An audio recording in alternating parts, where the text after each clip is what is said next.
사랑하는 서문교회 성도님들 안녕하세요. 6월 12일 금요일 아침 말씀 시간입니다. 요즘 날씨가 굉장히 무더운데요. 우리 성도님들 너무 덥다고 밤에 창문 열어놓고 주무시다가 감기에 걸리는 그런 일이 없도록 모두 건강에 유의하시기를 바랍니다. 오늘 금요일 아침에 함께 묵상하실 하나님의 말씀은 고린도전서 7장 25절부터 40절까지의 말씀입니다. 고린도전서 7장에서 사도 바울은 우리 성도들의 결혼과 이혼 그리고 재혼 등에 관한 주제를 다루고 있습니다. 특별히 오늘 본문은 처녀, 즉 아직 결혼하지 않은 딸에 대한, 자매에 대한 말씀으로 시작합니다. 25절과 26절 보시면 처녀에 대하여는 내가 주께 받은 계명이 없으되, 특별히 주님께서 이렇게 하라고 명령하신 바가 없다는 것이죠. 그러나 주의 자비하심을 받아서 충성스러운 자가 된 내가 의견을 말하노니 내 생각에는 이것이 좋으니 곧 임박한 환난으로 말미암아 사람이 그냥 지내는 것이 좋으니라. 그렇게 말씀합니다. 우리 성도님들 중에서도 장성한 딸의 또 아들이 될 수도 있고요. 장성한 자녀들의 결혼을 위해 기도하고 계시는 분들이 많은 것으로 알고 있는데요. 그런 분들께는 오늘 사도 바울의 이 말씀이 상당히 당황스러우실 수도 있겠다는 생각을 해봅니다.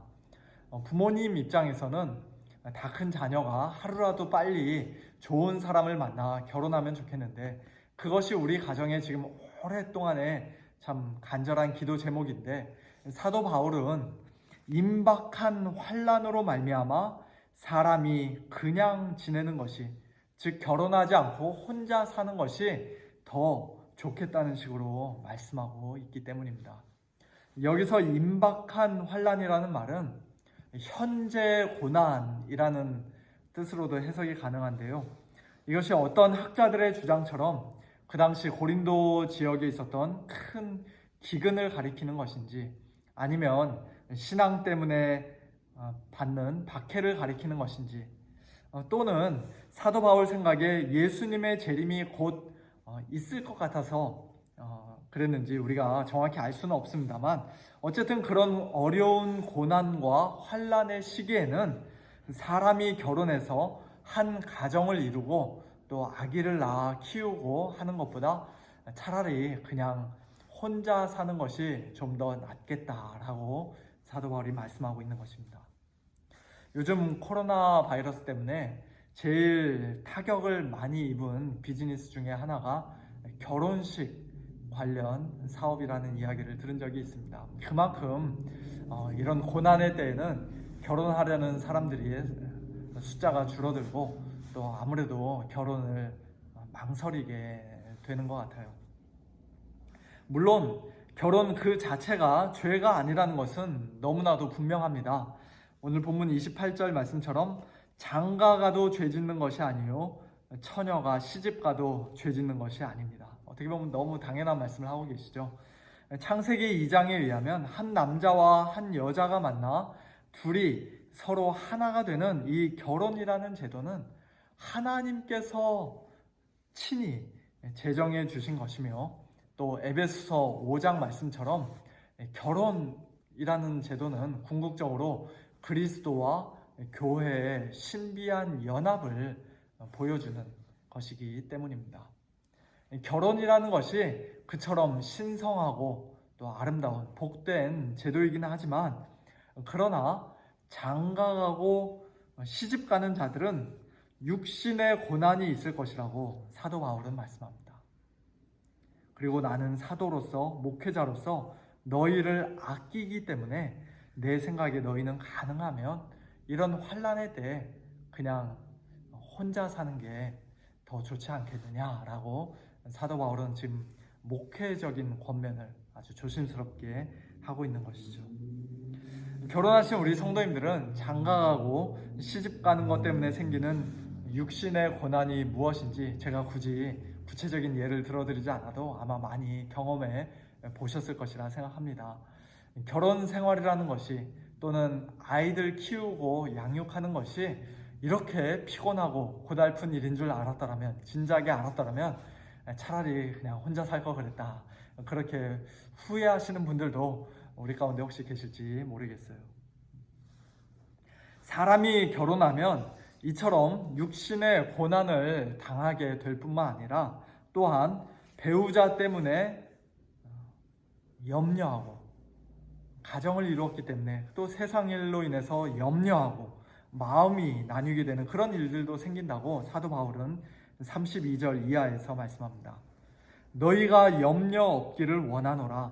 장가가지 않은 자는 주의 일을 염려하여 어찌하여야 주를 기쁘시게 할까 하되, 장가간 자는 세상 일을 염려하여 어찌하여야 아내를 기쁘게 할까 하여 마음이 갈라지며, 시집가지 않은 자와 처녀는 주의 일을 염려하여 몸과 영을 다 거룩하게 하려 하되, 시집간 자는 세상 일을 염려하여 어찌하여야 남편을 기쁘게 할까 하느니라. 어찌하여야 아내를 기쁘게 할까, 또 어찌하여야 남편을 기쁘게 할까, 그런 생각 자체가 나쁘다고 말씀하는 것은 아니죠.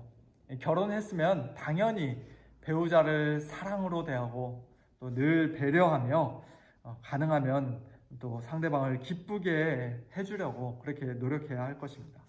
배우자를 어떻게 하면 더 골탕 먹일까? 어떻게 하면 효과적으로 복수할까? 그런 생각을 하면서 살라고 하시는 말씀은 당연히 아니에요. 그러나 그 사랑스러운 배우자가, 또는 눈에 넣어도 아프지 않을 우리 자녀들이 어느새 주님의 자리를 차지할 정도로 우리의 삶 가운데, 우리 마음속에서 우리에게 우상이 되어서는 안 될 것입니다. 결혼했어도 두 부부가 한 마음 한 뜻으로 주의 일을 염려하면서 주님의 몸된 교회를 함께 열심히 섬기고 신앙적으로 계속 자라고 더욱더 성숙해져야 하는데, 반대로 온통 세상 일을 염려해서 그저 먹고 사는 문제로, 또는 자녀들 교육 문제로 온 마음과 정성을 거기에 다 쏟아붓는다면, 예전에 혼자 살 때 정말로 순수한 마음으로 열심히 섬겼던 그 신앙의 열정을 다 잃어버리게 된다면, 그럴 바에는 차라리 결혼하지 말고 혼자 사는 것이 훨씬 더 낫다라고 사도 바울이 말씀하고 있는 것입니다. 이것은 아까도 말씀드렸습니다만, 결혼하지 말고 혼자 살라는 명령이 아니라 사도 바울의 목회적인 권고입니다. 그래서 35절에서 사도 바울은 이렇게 말씀하죠. 내가 이것을 말함은 너희의 유익을 위함이요 너희에게 올무를 놓으려 함이 아니니, 즉 너희를 강제로 결혼 못하게 하려는 것이 아니니, 오직 너희로 하여금 이치에 합당하게 하여 흐트러짐이 없이 주를 섬기게 하려 함이라. 우리 성도들은 결혼했다고 해서 어떤 죄책감을 가질 필요도 없고, 반대로 결혼하지 않고 혼자 산다고 해서 사람들 앞에서 괜히 주눅들거나 부끄러워할 필요도 없습니다. 결혼하지 않은 것이 영적으로 오히려 더 큰 유익이 될 수 있습니다. 중요한 것은 우리가 결혼을 이미 했든지 아직 하지 않았든지, 정말로 중요한 것은 우리 성도들이 이치에 합당하게 하여, 다른 말로 하면 질서 있고 고귀한 삶을 살면서, 순결한 삶을 살면서 흐트러짐이 없이 주님을 섬기는 것입니다. 결혼하신 분들은 결혼이라는 울타리 안에서 배우자와 함께 또 자녀들과 함께 온 가족이 흐트러짐이 없이 주님을 섬기는 것이고, 또 이런저런 이유로 지금 혼자 사시는 분들은 더욱더 전심으로, 더욱 헌신적으로 주님을 섬기는 것, 그것이 중요한 것이죠. 사실 이 결혼 제도는 이 땅에서 우리가 있는 동안에만, 우리가 이 땅에서 사는 동안에만 유효한 제도입니다. 저 천국까지 가지고 갈 수 있는 영원한 제도가 아니라고 우리 주님께서 친히 말씀하셨어요. 사람이 죽은 자 가운데서 살아날 때에는 장가도 아니 가고 시집도 아니 가고 하늘에 있는 천사들과 같으니라, 그렇게 말씀하셨습니다. 그러므로 우리는 이 땅에서의 결혼을 절대적인 것으로 여기면 안 됩니다. 마치 그것이 전부인 것처럼, 그것이 이 세상에서 가장 중요한 것처럼 여기며 살아서는 안 됩니다. 사랑하는 사람과 드디어 결혼했다고 해서 마치 온 세상을 다 얻은 것처럼 그렇게 너무 기뻐할 필요도 없고, 반대로 나는 정말 결혼하고 싶은데 아직 결혼하지 못했다고 해서 마치 인생의 낙오자요 실패자인 것처럼 너무 슬퍼하거나 낙심할 필요도 없습니다. 오늘 본문 29절 이하의 말씀을 우리가 다시 한번 귀 기울여 들어야 할 것입니다. 형제들아, 내가 이 말을 하노니 그 때가 단축하여진 고로, 즉 우리가 이 세상을 떠날 때가, 또는 우리 주님께서 이 세상에 오실 때가 더 가까워진 고로, 이후부터 안에 있는 자들은 없는 자같이 하며, 우는 자들은 울지 않는 자같이 하며, 기쁜 자들은 기쁘지 않은 자같이 하며, 매매하는 자들은 없는 자같이 하며, 세상 물건을 쓰는 자들은 다 쓰지 못하는 자같이 하라. 이 세상의 외형은 지나감이니라. 우리가 있으면서 없는 척 그렇게 위선을 떨며 살라는 그런 말씀이 아니라, 결혼뿐만 아니라 이 세상에서 우리가 살아가는 모든 것이 다, 예를 들면 물건들을 사고 파는 것들, 비즈니스 하는 것들, 우리가 회사 다니는 것, 또 애 낳고 애들 키우고 대학 보내고 하는 그런 모든 것이 다 영원이라는 관점에서 보면 그저 한순간에 불과한 일시적인 것이라는 말씀입니다.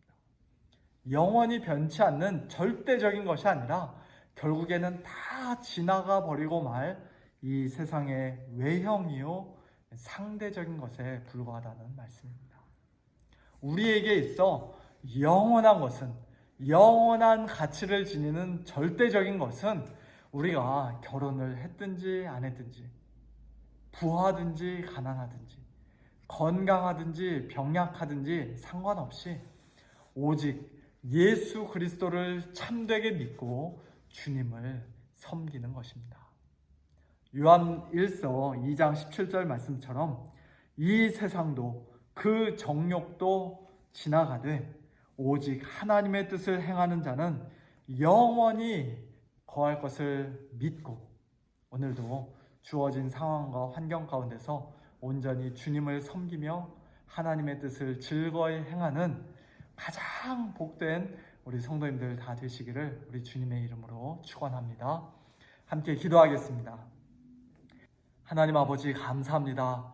하나님의 크신 섭리와 축복 속에서 한 남자와 한 여자가 만나 서로 사랑하고 둘이 하나가 되어 한 가정을 이루는 이 신성한 결혼이라는 제도를 일찍 에덴 동산에서부터 저희 인류에게 허락해 주신 하나님의 은혜에 감사합니다.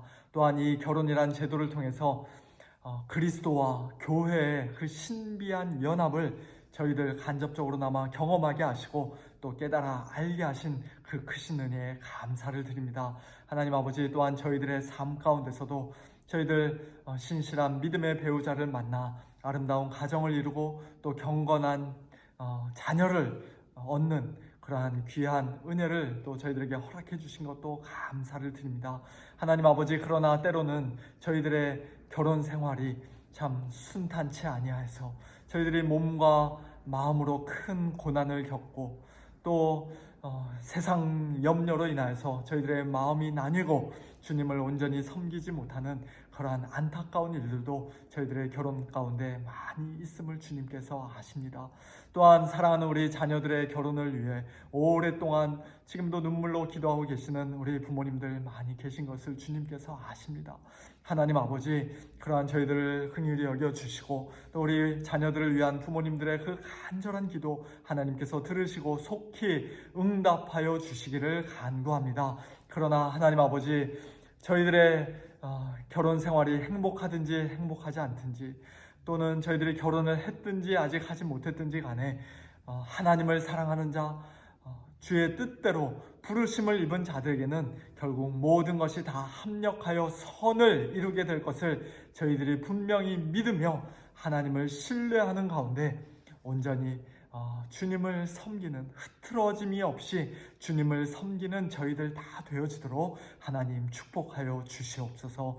결국에는 다 지나가 버리고 말 이 세상의 외형적인 것들로 인하여서 저희들 너무 기뻐하거나 또는 반대로 너무 슬퍼하지 않게 하시고 낙심하지 않게 하시고 오직 하나님을 믿고 신뢰하는 가운데 우리 주 예수 그리스도로 인하여 온전히 참 즐거워하고 또 주님만을 기쁘게 섬기는 저희 모두가 되어지도록 하나님 은혜를 베풀어 주시옵소서. 감사드리며 살아계신 우리 주 예수 그리스도의 이름으로 간절히 기도하옵나이다.